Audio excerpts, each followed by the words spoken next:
നമസ്കാരം.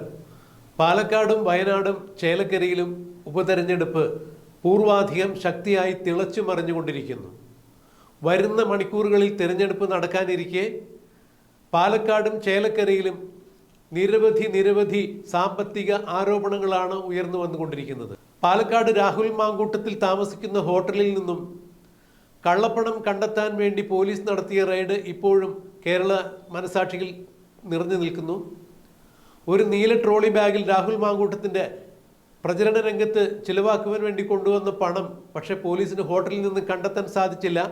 രാഹുൽ മാങ്കൂട്ടത്തിൽ ഈ പണം കാറിൽ നിന്നും വിദഗ്ധമായി കടത്തി എന്നാണ് ഡിവൈഎഫ്ഐയുടെ അഖിലേന്ത്യാ നേതാവായ എ റഹീം ഉൾപ്പെടെയുള്ള CPMന്റെ സമുന്നതരായ നേതാക്കൾ ആരോപണം ഉന്നയിച്ചത്. ഇലക്ഷൻ പ്രചരണത്തിൻ്റെ പരിപാടികളുമായി പ്രമുഖ നേതാക്കൾ താമസിച്ചിരുന്ന പാലക്കാട്ടെ പ്രമുഖ ഹോട്ടലിൽ രാത്രി 12 മണിക്ക് ശേഷമാണ് ദിവസങ്ങൾക്ക് മുമ്പ് റെയ്ഡ് നടന്നത്. കോൺഗ്രസ് നേതാവായ ബിന്ദു കൃഷ്ണയുടെയും ഷാനിമോൾ ഉസ്മാന്റെയും മുറിയിൽ പോലീസ് അർദ്ധരാത്രി കയറി ചെന്ന് വാതിലിൽ മുട്ടുകയായിരുന്നു. എന്നാൽ ഇത് പോലീസിന് തെറ്റായ ഒരു സന്ദേശം ലഭിച്ചതിൻ്റെ പേരിലായിരുന്നു. ഇവരുടെ മുറികളിൽ നിന്നും യാതൊന്നും കണ്ടെത്താൻ സാധിച്ചിട്ടില്ല എന്ന് ഈ സെർച്ചിനൊടുവിൽ പോലീസ് കോൺഗ്രസ് നേതാക്കൾക്ക് ഒപ്പിട്ട് നൽകുകയുണ്ടായി. ഷാഫി പറമ്പിലും മറ്റു നേതാക്കളും ഇത് തന്നെയാണ് വ്യക്തമാക്കിയത്. അതായത് പാലക്കാട് ഉപതെരഞ്ഞെടുപ്പിൽ UDFന്റെ വിജയസാധ്യതകളെ മങ്ങലേൽപ്പിക്കുക, UDFന് തറപറ്റുക എന്നുള്ള ഉദ്ദേശത്തോടു കൂടി CPMന്റെ സമുന്നതരായ നേതാക്കൾ പോലീസുമായി ഒത്തുചേർന്ന് നടത്തിയ നാടകം തന്നെയാണ് ഈ റെയ്ഡിന് പുറകിലുണ്ടായിരുന്നത് എന്നാണ് പിന്നീട് രാഹുൽ മാങ്കൂട്ടത്തിലും ഷാഫി പറമ്പിലും അടക്കമുള്ള നേതാക്കൾ മാധ്യമങ്ങൾക്ക് മുന്നിൽ വന്ന് നിന്നുകൊണ്ട് പ്രതികരിച്ചത്. ബിന്ദു കൃഷ്ണയുടെ മുറിയിൽ ഒരു അന്യപുരുഷനുണ്ട് എന്ന് പോലീസിന് ഒരു സന്ദേശം കിട്ടുന്നു. പോലീസ് ഈ മുറി പരിശോധിക്കാനെത്തിയപ്പോൾ ബിന്ദു കൃഷ്ണയുടെ മുറിയിലുണ്ടായിരുന്നത് ബിന്ദു കൃഷ്ണയുടെ ഭർത്താവായിരുന്നു എന്ന് തിരിച്ചറിഞ്ഞു. എന്നാൽ സന്ദേശം കൊടുത്ത ആൾക്ക് ബിന്ദു കൃഷ്ണയുടെ മുറിയിലുണ്ടായിരുന്നയാൾ ബിന്ദു കൃഷ്ണയുടെ ഭർത്താവാണ് എന്ന് തിരിച്ചറിയാൻ സാധിച്ചില്ല.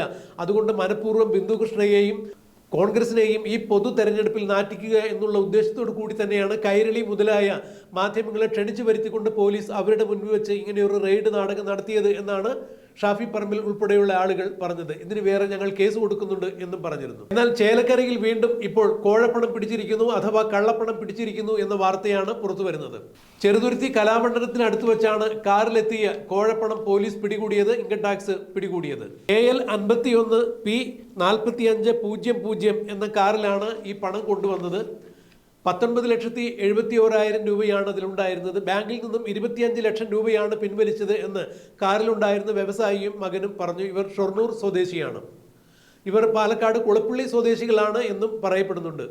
ഇവർ വീട് നിർമ്മാണത്തിന് വേണ്ടിയാണ് ബാങ്കിൽ നിന്നും പണം പിൻവലിച്ചത് എന്ന് പറയുമ്പോൾ ഇന്നത്തെ സാഹചര്യം അനുസരിച്ച് 50,000 രൂപയിൽ കൂടുതൽ കറൻസിയായി കയ്യിൽ വയ്ക്കാൻ പാടില്ല എന്നിരിക്കെ പിന്നെ എന്തിനാണ് ഇത്രയും തുക ഇവർ കാറിൽ കൊണ്ടുപോയത്? കാറിൻ്റെ ഡിക്കിയിൽ ഒരു ബാഗിൽ സൂക്ഷിച്ച നിലയിലായിരുന്നു, പണം ഒളിച്ച നിലയിലായിരുന്നില്ല.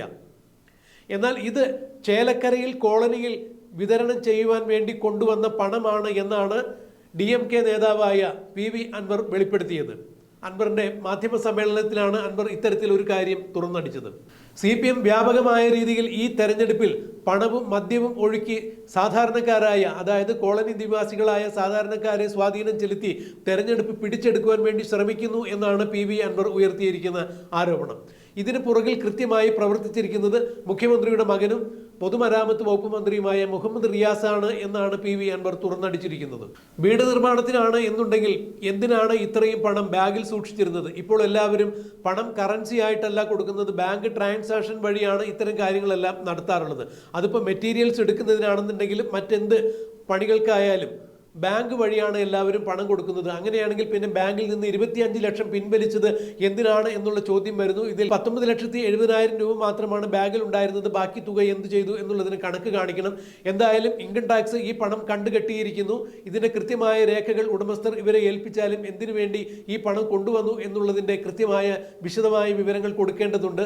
വീട് പണിക്ക് ആവശ്യമായ മാർബിൾ എടുക്കുന്നതിന് വേണ്ടിയാണ് പണം കൊണ്ടുവന്നത് എന്ന് പറയുന്നു. അങ്ങനെയെങ്കിൽ ബാങ്കിൽ നിന്ന് എന്തുകൊണ്ടാണ് ട്രാൻസാക്ഷൻ നടത്താൻ സാധിക്കാത്തത്? മാർബിൾ കമ്പനിക്ക് എന്തിനാണ് പണമായി കൊടുക്കുന്നത് എന്നുള്ള നിരവധി ചോദ്യങ്ങളുണ്ട്. മാത്രമല്ല 50,000 രൂപയിൽ കൂടുതൽ കയ്യിൽ വയ്ക്കാൻ പാടില്ല ഇപ്പോഴത്തെ പ്രത്യേക സാഹചര്യത്തിൽ. പിന്നെ എന്തുകൊണ്ടാണ് ഇതിനെ മറികടന്നുകൊണ്ട് 25 ലക്ഷം രൂപ ബാങ്കിൽ നിന്ന് പിൻവലിച്ചു? 19,70,000 രൂപ കയ്യിലുണ്ടായിരുന്നു. ബാക്കി പണം എവിടെ പോയി എന്നുള്ളതിന് രേഖകൾ സമർപ്പിക്കപ്പെട്ടിട്ടില്ല. എന്തായാലും ഡെപ്യൂട്ടി കളക്ടർ ഈ സംഭവ സ്ഥലത്ത് എത്തിച്ചേരുകയുണ്ടായി. ഇൻകം ടാക്സിന് പണം കൈമാറിയിട്ടുണ്ട് എന്നുള്ളത് തന്നെയാണ് ഇപ്പോൾ അറിയാൻ കഴിയുന്നത്. എന്തായാലും പാലക്കാടും വയനാടും ചേലക്കരയിലും ഉപതെരഞ്ഞെടുപ്പ് പൊടിപൊടിക്കുമ്പോൾ പലയിടങ്ങളിലും കോഴപ്പണം അല്ലെങ്കിൽ കള്ളപ്പണത്തിന്റെ ഇടപാടുകളും പൊടിപടിക്കുന്നു എന്ന് വേണം ഈ തെരഞ്ഞെടുപ്പിൽ നിന്നും മനസ്സിലാക്കാൻ.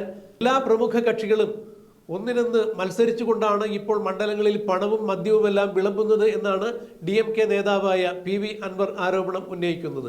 എന്തായാലും PV അൻവറിന്റെ ആരോപണത്തിന് പിന്നിൽ എന്തെങ്കിലും കഴമ്പുണ്ടോ കാമ്പുണ്ടോ എന്നുള്ളത് അന്വേഷണത്തിനൊടുവിൽ മാത്രമാണ് കണ്ടെത്താൻ സാധിക്കുക. എന്തായാലും കണ്ടുകെട്ടിയ പണം ഇൻകം ടാക്സിന്റെ കൈകളിൽ തന്നെയാണ്. ചേലക്കരയിലെ കോളനിയിൽ പണവും മദ്യവും ഒഴുക്കി CPM വ്യാപകമായ വോട്ട് തട്ടാൻ ശ്രമിക്കുന്നു എന്നാണ് PV അൻവർ പറഞ്ഞു വരുന്നത്. ഇതിന്റെ നിജസ്ഥിതി അറിയുവാൻ ഇനിയും നമുക്ക് കാത്തിരിക്കേണ്ടതുണ്ട്.